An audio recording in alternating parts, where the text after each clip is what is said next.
Mais avant cela, nous voulions revenir sur les suites du crash d'un avion de ligne au Kazakhstan. Les premiers éléments de l'enquête pointent la responsabilité de la Russie.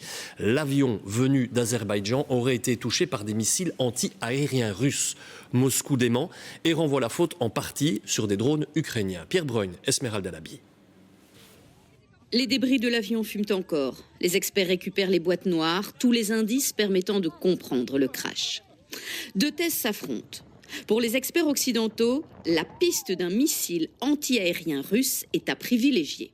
There are some photographs that show potentially damage from an anti-aircraft missile from shrapnel. The damage pattern on the tail of the airplane, it seems likely that it was potentially caused by an air defense system, just because the shrapnel pattern was consistent with being shot down by a surface-to-air missile.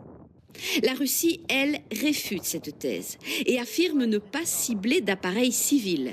Elle pointe une autre cause à l'accident. Au moment du crash, des drones de combat ukrainiens menaient des attaques terroristes contre des infrastructures civiles sur plusieurs villes tchétchènes. De plus, il y avait un épais brouillard sur l'aéroport de Grozny. Il n'y avait aucune visibilité à une altitude de 500 mètres.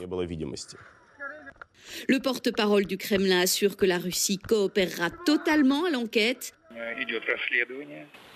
Une enquête est en cours sur cet accident aérien et jusqu'au résultat de l'enquête, nous ne nous considérons pas en droit de donner une quelconque explication et nous ne le ferons pas.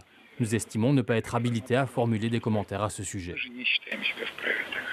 En attendant ces conclusions, Azerbaijan Airlines a annoncé suspendre ses vols vers 7 villes russes pour raison de sécurité.